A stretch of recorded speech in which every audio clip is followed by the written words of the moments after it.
I didn't think helping my aunt set up for a backyard birthday party would end with me being entangled in a twisted web of lies, infidelity, manipulation, and a betrayal that would tear through our entire family like a damn wrecking ball. But here I am. It started as one of those boring weekends.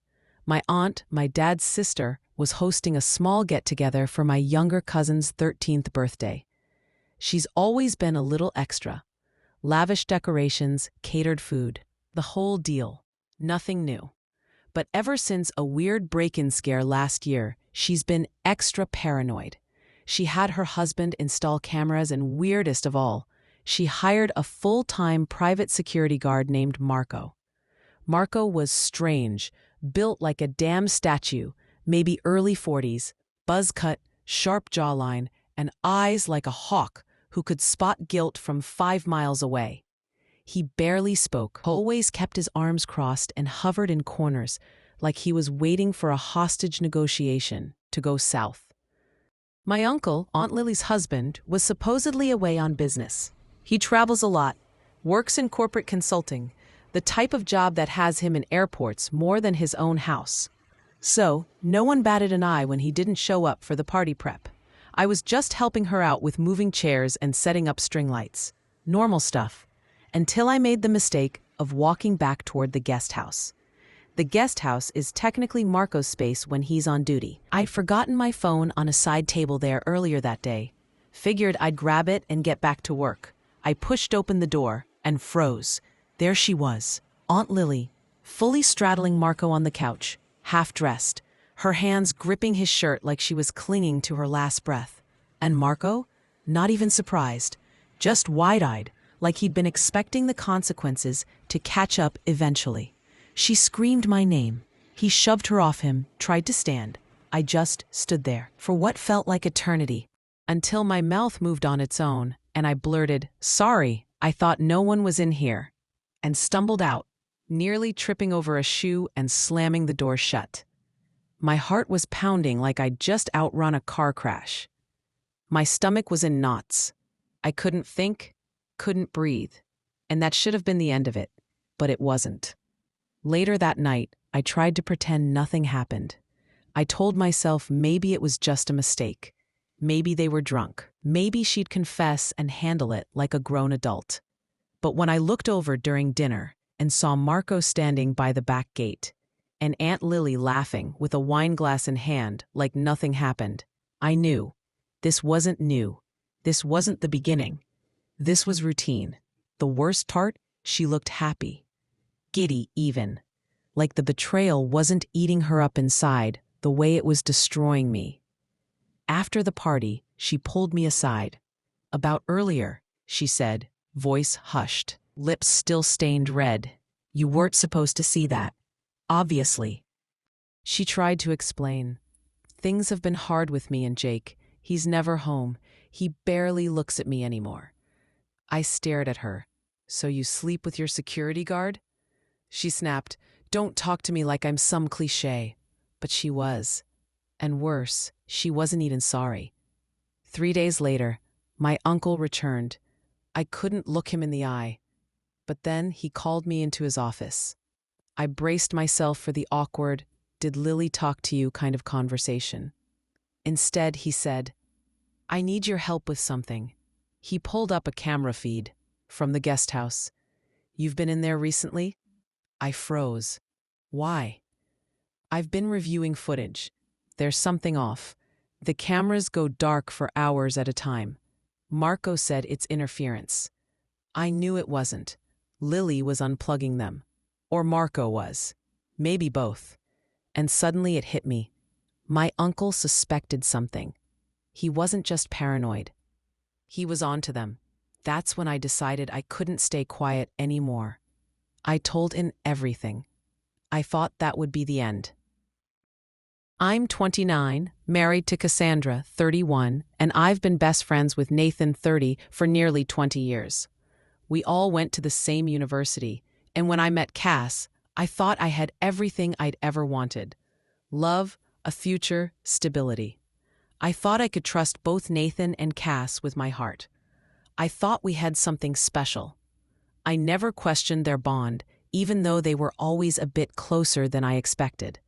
They had this friendship that I, in my naivety, believed was platonic. They could talk for hours. They'd share inside jokes.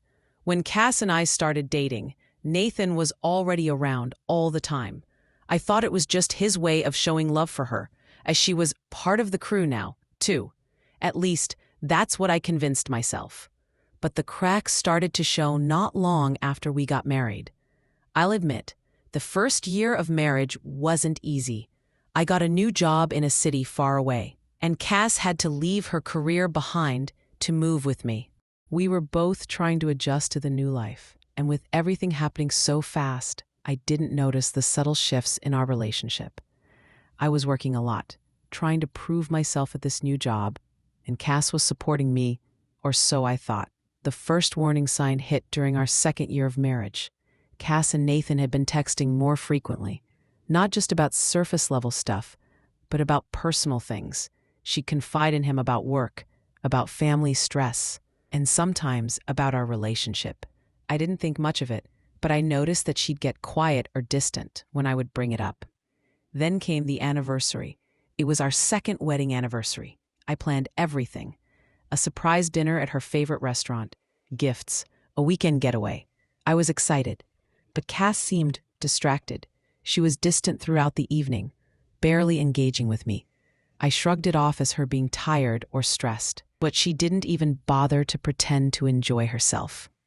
After dinner, she told me she wasn't feeling well and wanted to go home early. I let it slide. It was a long day after all. But looking back, I see it now for what it was. Avoidance. That night, when I was getting ready for bed, I noticed something strange. Her phone was face up on the dresser. It was so unlike her to leave it like that. Normally, she'd leave it on silent or hidden, especially when we were together. Something inside me told me to check it. I knew it was wrong, but the feeling in my gut was undeniable.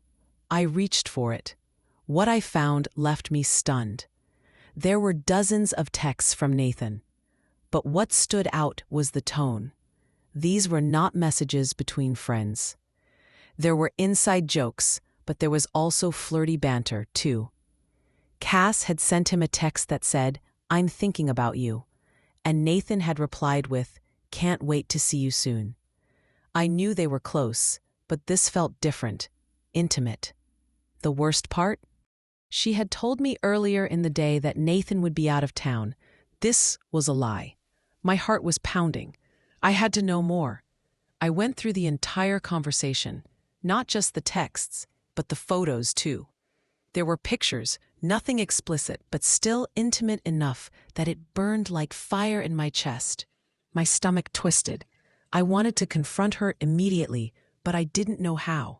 I was too scared of the fallout. The next few days were full of tension. I tried to keep it together, acting normal. But I couldn't stop thinking about those texts. I couldn't unsee them.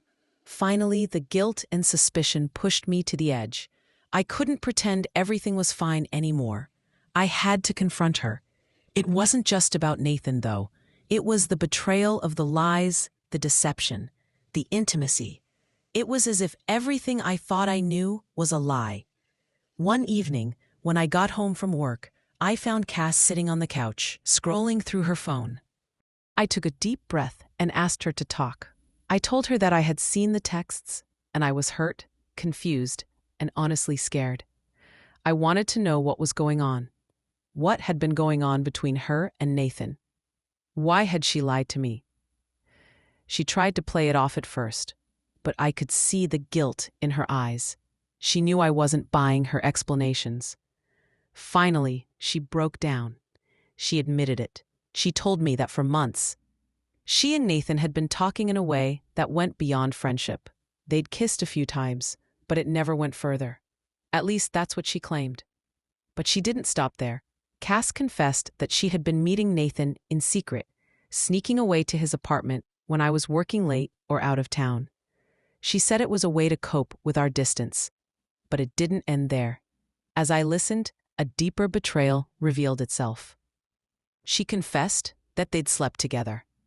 My world shattered. She tried to apologize, but it didn't matter. Nothing could undo what had been done. The lies, the cheating, the deception. The man I had trusted as my best friend, my brother, had crossed a line I couldn't unsee. But the betrayal didn't stop there. A few weeks after the confrontation, I thought I'd hit rock bottom. But then the unthinkable happened. I was cleaning out the spare bedroom when I found something that stopped me in my tracks. Nathan's wallet. It was wedged between the couch cushions. My pulse quickened as I opened it. Inside was a receipt for a hotel stay. The date? The same weekend I had gone out of town for work. That's when it hit me. It wasn't just an affair. It wasn't just a lapse in judgment. Nathan and Cass had been planning this. They had been strategically using me, not just as a husband, but as a pawn in their twisted little game. I felt like a fool, not just for what they'd done, but for how they'd gone about it. It was calculated.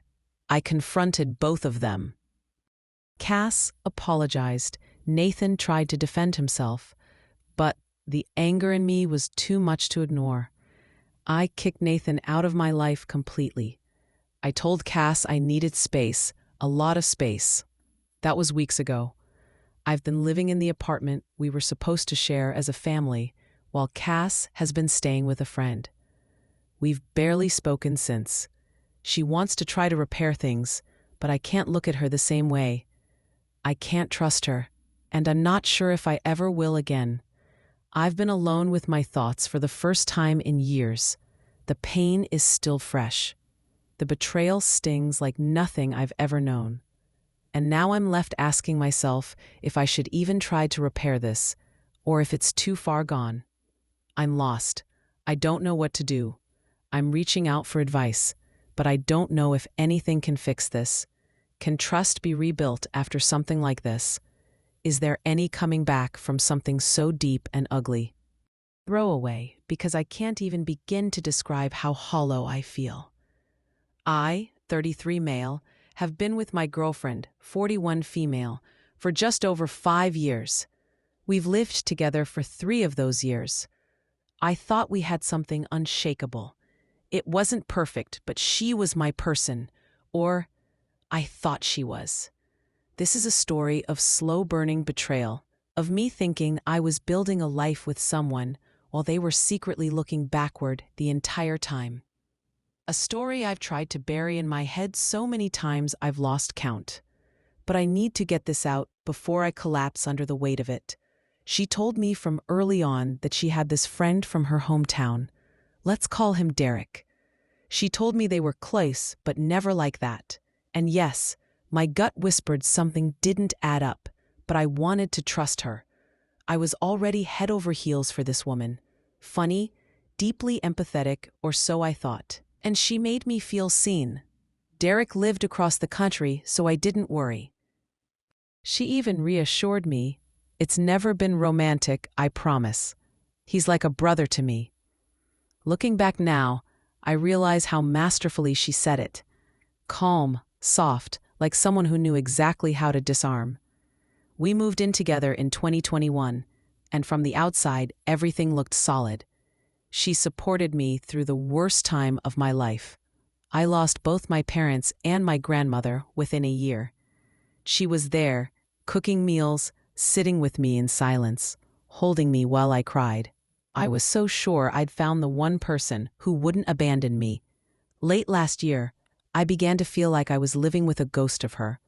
She'd zone out in the middle of conversations. She laughed less. She never touched me unless I initiated. I figured it was stress. We both work a lot, and I thought maybe I was just being too sensitive because of my grief. But then came the missed calls, the text she'd reply to but immediately delete, her phone always face down, always on silent. She changed her passwords, saying her work was cracking down on data security. I told myself not to overthink it, but my gut, it was screaming now. Screaming like it knew something was rotting beneath the surface. One night I couldn't sleep. She'd fallen asleep on the couch, phone unlocked. And I wish I could say I was noble, but I wasn't. I picked it up, and that's when my entire world fell apart. The first thing I saw was a thread with Derek. Just the leaf emoji made my stomach turn. It wasn't even trying to hide it. They had been messaging, daily, for over 2 years. It started as memes and jokes. But then I scrolled, and it changed. Around mid-2022, the tone flipped.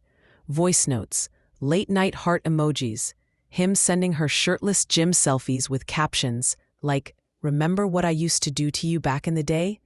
But it got worse, so much worse. She replied with voice notes I couldn't even finish, telling him how she still dreams about that night in his parents' garage.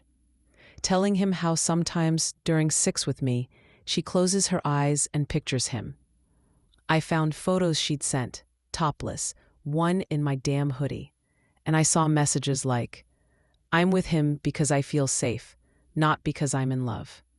You were always the one I wanted, but life just didn't work out.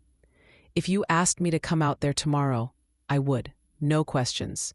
She even wrote, "He still thinks we never hooked up before. I've kept that lie alive this long. Might as well run with it." I confronted her the next morning. She didn't cry. She didn't deny it. She just sat there, stone-faced, and said, "I didn't know how to stop." I asked if she loved him. She said nothing. I asked if she ever stopped loving him. She whispered, "No." I asked if she ever loved me. She finally cried. "I did, until I realized I couldn't stop loving him. But you were always the better man." That hit me harder than any betrayal. You were always the better man, as if I was the backup plan, the emotionally available, loyal, predictable plan B. But it didn't end there. We'd started a small consulting business last year. I handled the logistics, she handled the clients. I thought we were building a future. But 2 days after the confrontation, I got a call from our accountant. "Hey, did you approve this wire transfer to a Derek B for $12,500? My heart stopped. She'd wired our company funds to him. Said it was for marketing consultation. There was no paperwork, no record of any work done. She just gave him the money. Out of loyalty, guilt, love? I still don't know. I checked our shared business credit card. She'd used it to buy him a plane ticket. 3 weeks prior, he'd been here, in our city, in a hotel, while I was out of town for a client meeting. I confronted her again. This time she just said, "You don't understand what he meant to me. I was trying to do the right thing, but I couldn't stop." She begged me not to go to the police about the money, begged me not to burn the business down, said we could still separate cleanly, said she was sorry, and then she packed a bag and left. Not to him, just gone.